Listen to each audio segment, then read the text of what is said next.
안녕하십니까. 이군의 주식 사냥입니다. 자, 오늘 11월 21일입니다. 사실 어제 방송을 좀 준비를 했는데 방송을 접었어요. 왜냐면은 엔비디아발 훈풍으로 어제 또 아침에, 그러니까 우리나라 시각으로 어제 6시죠. 새벽 6시에 실적 발표되고 이제 엔비디아 시간이 급등하고 우리나라 삼성전자도 6% 이상 상승하는 그런 모습을 보여줬는데 하루 만에 또 반락을 했어요. 엔비디아가 어제 사상 최고 실적을 기록을 했고 또 이러면서 AI 거품론이 희석되는 어떤 모양새였어요. 그래서 AI 어떤 선순환 구조에 진입했다라고 어제 젠슨 왕 엔비디아 CEO가 발표를 했죠. 그리고 엔비디아는 데이터 센터뿐만 아니라 게임과 또 어떤 로봇 공학 쪽까지도 매출이 조금씩 늘고 있는 그런 모습을 보여줬기 때문에 앞으로 이 전자 산업에 대한 어떤 기대감들 또 AI 거품론을 석시킬 수 있는 어떤 그런 움직임이 보였습니다.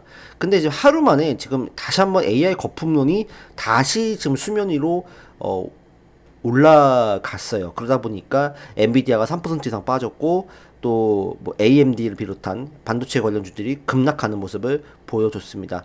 특히 나스닥 같은 경우는 2% 넘게 하락을 하는 모습 보여줬고, 근데 여기에는 이제 사실 AI 거품론이 다시 제기됐던 부분들도 작용을 했어요. 근데 중요한 건 또 뭐냐면 어제 이제 비로소 이제 그 미국 비농업 부분에 대한 고용 보고서가 또 발표가 됐는데 예상치를 상회했어요.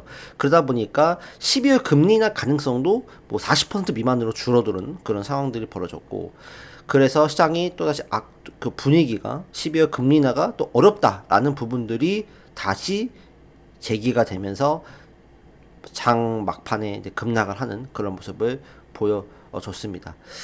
그리고 이제 뭐 여기다가 또 이 거품론을 더 부각시키면서 또 이런 어떤 이 하락을 부추겼던 또 사람도 있죠. 바로 연준의 리사 쿡 패드 이사가 또 이런 위험 자산들에 대한 어떤 이 하락에 대한 부분들을 우리가 조심해야 된다라는 부분을 또 언제 언급을 했어요. 그러니까 그러다 보니까 시장의 분위기 자체가 단숨에 너무 빠르게 또 이렇게 차가워지는 그런 모습을 보여줬죠.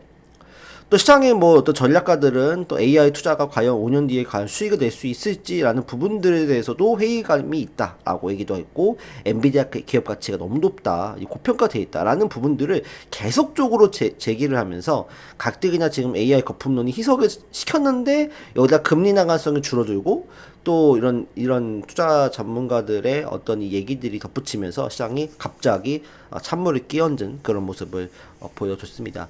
그렇기 때문에 우리나라 이제 조금 뒤에 장이 열리게 될 텐데 그때도 우리나라 증시는 또다시 하락을 할 가능성이 높겠다라고 말씀드릴 수 있을 것 같아요. 일단은 어제 많이 올랐던 특히 반도체 종목군들이 하락이 깊어질 수 있겠다. 왜냐면은 이제 엔비디아 실적이 굉장히 좋게 나왔다. 근데 엔비디아 실적 외에 더 추가적으로 좋을 이슈가 있냐는 거죠.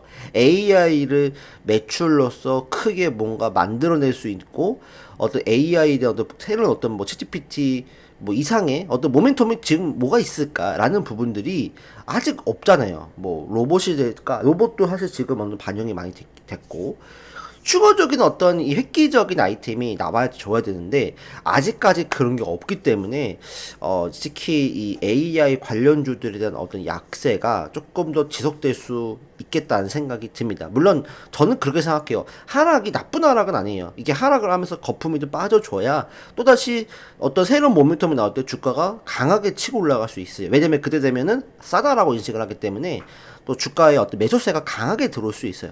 지금은 상당히 애매모호한 자리에 있다, 반도체 관련주들이. 그래서 지금은 반도체 쪽 어떤 부분들보다도 저는 다른 쪽에 눈을 돌려야 된다는 말씀을 다시 한번 드리고 싶습니다. 그래도 지금 금리 인하 가능성이 40%대 12월에 40% 미만으로 떨어졌다라는 이유로 비트코인도 결국 이제 하락을 크게 하는 모습.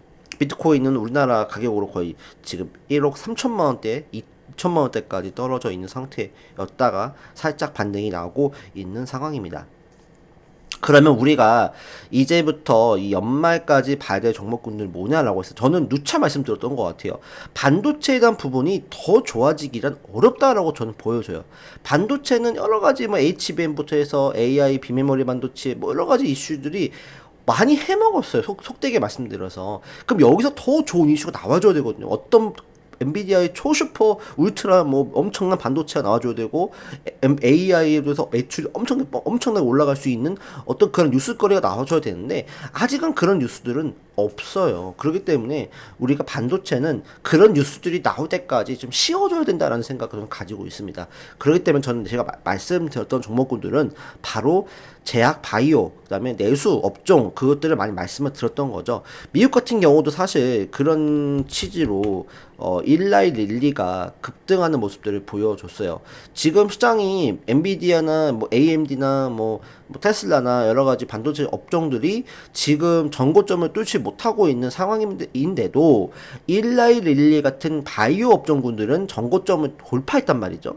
그렇기 때문에 미국의 이 바이오 업종의 어떤 새로운 움직임은 당연히 우리나라 바이오 업종에도 새로운 역사를 가져다 줄 수 있다라는 얘기입니다. 그렇기 때문에 제가 계속 9월, 10월에 반도체 로봇이 좋다. 하지만 반도체 로봇보다는 이제 이 업종을 봐야 된다고 말씀을 드렸던 부분이고 그것이 바로 제약 바이오 업종이었어요. 그리고 그거에 대한 강력한 상승의 매개 신호탄은 바로 이 일라이 릴리와 기술 재개발을 했던 에이빌 바이오였습니다. 에이빌 바이오가 상당히 큰 상승을 보여줬기 때문에 이제 제약 바이오 업종에 새로운 역사, 새로운 시그널이 나오고 있다. 저는 그렇게 생각을 합니다. 그래서 여전히 저는 시장이 뭐 좀 금리 인하 가능성이 좀 하락하는 그런 분위기라도 저는 제약 바이오 업종에 대한 부분들이 좀 주춤해질 수는 있겠지만 제약 바이오 업종에 대한 부분들이 여전히 살아있다라고 보여집니다. 그렇기 때문에 여전히 저는 에이빌 바이오 여전히 봐야 된다는 생각을 가지고 있습니다. 시장이 떨어짐에도 불구하고 잘 버텨주고 있는 거는 바로 그런 이 매수세가 강하다, 그 다음에 힘이 강하다라는 모습으로 해석해 볼 수가 있습니다. 릴리의 3.8조 원의 기술 수출 그리고 앞으로 추가 나올 수 있는 이 부분들은 제가 이미 지난 영상에서 다 말씀을 드렸어요. 더 추가적으로 말씀 안 드릴게요. 그 다음에 니가캔바이오 ADC에 대한 여러 가지 이 파이프라인을 가지고 있고 이제부터 연말에서 내년 초 사이에 또다시 기술 이전 계약이라든지 모멘텀이 이제 나올 수 있다, 출현할 수 있다라는 부분들이 저는 기대가 되기 때문에 니가캔바이오 여전히 좋은 모습 가져간다라는 말씀드립니다. 그 다음에 아이테오제는 뭐 너무나 잘 아시겠죠. 코스피 이전 상장이 난 부분도 있겠지만 어쨌든 어제 보니까 유럽에도 키트로다 SC 제형의 승인을 받았다. 매출 확대가 또 기대가 되는 부분들. 그다음에 아스트라제네카와 어떤 협력이 더 있을 수 있기 때문에 그런 부분들도 아이테오젠의 주가가 더 업사이드가 돼 있다라고 볼 수 있습니다. 그밖에도 뭐 한올 바이오파마라든지 티슈진 코롱 티슈진 이런 기업들도 티슈진도 거의 전고점 돌파를 해서 시도를 하려고 하고 있고요. 또 에이프릴 바이오 이것도 이제 지금 계속 기술 수출에 대한 기대감이 요즘 살아있는 부분들이고 GI 이노베이션이라든지 그 다음에 그 인벤티지랩 인벤티지랩은 뭐 그저께 주가가 좀 많이 떨어지긴 했지만 그래도 저는 여전히 상승을 하다가 쉬어가고 다시 올라갈 수 있는 부분들인데 저는 조만간에 뭔가 이 인벤티지랩에 어떤 그 빅 뉴스가 나오지 않을까 하는 생각이 전 들어요. 그러니까 이건 저도 모르겠어요. 제가 내부자 정보를 가지고 있는 게 아니기 때문에. 근데 제 느낌상은 인벤티지랩에 가지고 있는 기술 자체가 어떻게 보면 제2의 아이티오전이라고 생각을 하기 때문에 이 빅파마들이나 아니면 해외 유수의 어떤 이 글로벌 빅파마들이 관심을 가지고 어떤 트라이 하지 않을까, 컨택을 하지 않을까, 예, 그런 생각을 가지고 있습니다. 그 다음에 어제 또 많이 올랐던 건 펩트론이었죠. 펩트론도 일라일리아와의 어떤 기술 계약에 대한 부분이 이제 어떤 평가가 12월 초에 끝나고 그 1월부터 이제 어떤 기술 이전 계약이 또 나올 수 있는 그런 기대감들이 있기 때문에 펩트론인데 전 펩트론도 여전히 살아있어요. 근데 이제 펩트론 같은 경우는 많이 올랐던 부분도 있기 때문에 일단은 뭐 지금 따라붙는 거라기보다도 조정시 매수가 조금 더 나을 것 같아요. 뭐 그 밖에도 뭐 G2G 바이오 그 다음에 S 바이오메딕스 이런 기업들도 우리가 치매 치료제, 파킨슨병 치료제 이런 쪽도 계속적인 관심을 좀 가져야 되겠다라는 말씀을 드리고 대형주 중에서는 뭐 세이트리온은 그냥 뭐 적금식으로 넣으셔도 되는 종목이니까요. 여전히 좋은 모습 기대해 볼 수 있고 그 다음에 뭐 한미약품, 유한양행 다 좋은 모습도 가져갈 수 있고 오스코텍 또 괜찮은 모습을 보여주고 있고요. 그래서 지금은 어쨌든 자금들이 반도체에 대한 어떤 부분들을 회피하고 이제 오히려 그 반도체에 대한 이 실현, 차익 실현을 할 수 있는 부분들이 분위기가 만들어지고 있기 때문에 이 자금들은 전체가 아니더라도 일부는 제약바이오 쪽 갈 수 있는데 제약바이오 쪽은 조금만 들어도 이제 확 많이 올라요. 그렇기 때문에 제약바이오 쪽에 대한 이 매기가 조금 더 강하게 형성될 수 있다. AI 의료 쪽에 뭐 로킷 헬스케어, 그다음에 토모큐브 이런 부분들도 계속적인 주목을 해봐야 될 것 같고, 뭐 루닛이라든지 이런 기업도 좋긴 한데 루닛이 지금 최근에 이제 2027년 흑자 전환에 대한 어떤 부분들이 약해지지 않냐는 부분들 때문에 주가가 하락을 했어요. 하지만 일단은 매출이 늘고 있기 때문에 매출 늘고 있기 때문에 흑자 전환이 앞으로 저는 가능하지 않을까. 그래도 지금 어렵지만, 그래서 눈이 또 조금 시련을 겪고 있지만 전 다시 한번 반등을 보여줄 거다라고 생각을 합니다. 그 다음에 뭐 유전자 편집 치료제, 툴젠 이런 기업들도 여전히 괜찮은 모습을 저는 보여준다. 내년에 저는 유전자 치료제 관련주들이 강하게 올라갈 확률이 높다라고 생각이 들고 있고요. 그 다음에 주기세포 쪽에서는 메디포스트 주목해 봐야 되고, 그다음 차바이오텍 같은 경우 어제 보니까 카카오로부터 지분 투자, 뭐 카카오 스케일로 이제 인수하고 또 인수를 어떤 막 트레이딩하는 그런 부분들이 보여줘서 차바이오텍 같은 경우도 이제 서서히 이제 어떤 턴 어라운드 할 수 있는 그런 부분들이 만들어지지 않겠냐라는 부분들도 볼 수 있을 것 같아요. 그래서 어떤 유전자 편집이라든지 어떤 주기세포 이 관련주도 잘 봐야 되고, 보로노이 요것도 우상향하고 있는 모습, 조종시 매수 지금 트레이딩 되시는 분도 사실 매매가 가능하긴 한데 조정시 매수가 좀 낮다, 그렇게 보여집니다. 그래서 이런 제약바이오 업종들을 전체적으로 여러분들이 좀 보면서 조금 여러분들이 좀 가져가야 된다라고 저는 여전히 말씀을 드리고 싶습니다. 그 다음에 우리가 이제 봐야 될 거는 이제 내수 관련주죠. 뭐 신세계, 그쵸? 신세계, 또 GS 리테일, GS 또 PNL, 뭐 호텔 관련주, 그 다음에 GS 말고도 뭐 CJ, 그쵸? CJ. 그러니까 지금 이제 GS, CJ 같은 신세계 뭐 이런 종목군들은 사실 다 지주사 관련주이기도 하지만 지금 이제 내수 관련주, 왜냐면 지금 어쨌든 이 전반적인 금리 인하가 좀 지연되고 또 경기에 대한 부분이 또 불확실해지고 이러다 보면 결국 내수에 대한 어떤 부분을 살려야 된다는 입장들, 그다음에 여기에 더해져서 어떤 모멘텀이 있냐면 지금 이제 일본과 중국이 지금 싸우고 있잖아요. 지금 일본의 다카이치 총리가 대만에 어떤 유사시 문제가 발생하게 되면 개입할 수도 있다는 얘기를 하면서 중국이 굉장히 지금 상대적으로 굉장히 반발하고 있는 모습이고, 중국에 대한 어떤 일본에 대한 여행 자제령까지 내려졌어요. 그러다 보니까 우리나라가 상대적으로 수혜를 입는 거예요. 그러니까 그런 부분들이 내수 관련주들이 다 어떻게 보면은 이 소위 말하는 한일령, 일본을 제한하는 명령에 대한 어떤 수혜주로서 발동이 될 수 있는 겁니다. 그렇기 때문에 이런 한일령 관련주이면서 지주사 관련주죠. CJ나 뭐 GS나 이런 것도, CJ는 뭐 아직 좀 뭐 리브형 뭐 지주사이기도 하고요. 호텔신라라든지 또 뭐 카지노 관련주 파라다이스, 이런 기업들이 어떻게 보면 반사적인 어떤 수혜를 입을 수 있는, 우리가 그동안 그 2017년도 그쯤에 뭐예요, 사드 때문에 한일령이 있었잖아요.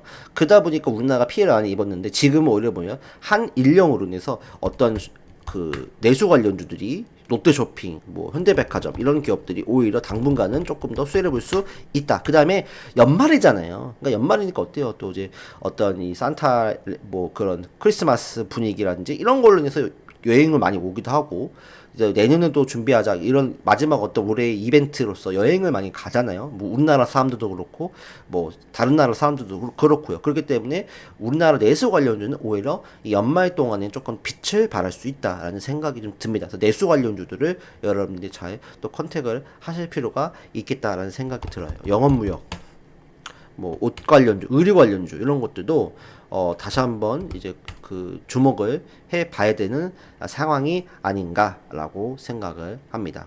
JS 코퍼레이션 이런 것들도 주목을 해 볼 필요가 있겠다. 지금은 경기 민감주보다도 경기에 민감하지 않는 그런 종목군들을 여러분들 건드리는 게 낫다. 뭐 KTNG라든지 뭐 코웨이, 오히려 이런 기업들이 오히려 반등이 붙일 수가 있는 가능성이 있다라고 보시면 될 것 같습니다. 그다음에 뭐 지주사 관련주 LG, 그다음에 롯데지주. 롯데지주가 사실 진짜 그 한한령의 대표적인 피해주였잖아요. 롯데 관련주들이. 근데 이번에 한일령이 만약에 단기간에 끝나지 않을 것 같거든요. 그러면 이제 드디어 이제 이 한한령으로부터 피해를 입었던 업종들이 이제 오히려 조금 수혜를 좀 입을 수 있는 부분들이기 때문에 이런 관련주도 여러분들 컨택을 하시면 좋을 것 같습니다. 지금은 뭐 시장이 오늘 뭐 열려봐야 알겠으나 지금의 분위기는 또다시 지금 반도체가 하락하는 모습을 보여줬기 때문에 정말 좀 좋지 않은 모습을 보여줄 수 있겠다는 생각을 저는 하거든요. 그래서 일단 우리가 지금으로서는 이 반도체 뭐 로봇도 사실 지금 좀 자리대가 또 애매해요. 그렇기 때문에 우리가 이 종목군들을 따라붙는 어떤 그런 모습보다도 차라리 좀 어떤 내수 관련주나 바이오 관련주가 조금 더 컨택하는 게 낫다는 생각이 듭니다. 지금 이제 장이 이제 프리장이 열렸는데요. 지금 벌써 삼성전자가 어제 6% 상승인데 벌써 지금 6% 하락을 하고 있어요. 어제 상승한 걸 다 지금 반납을 하는 그런 모습들 좀 보여주고 있습니다. 그래서 반도체 관련주들에 대한 이 분위기가 당분간은 조금 좋지 않을 확률이 높기 때문에 반도체 관련주보다도 여러분들 아까 말씀드렸던 종목군들 중심으로 잘 컨택을 하는 게 그나마 낫지 않을까라는 생각을 가져봅니다. 자, 오늘 이제 방송 여기까지 하겠고요. 어쨌든 오늘도 파이팅 하시고 성투하시기 바라겠습니다. 감사합니다.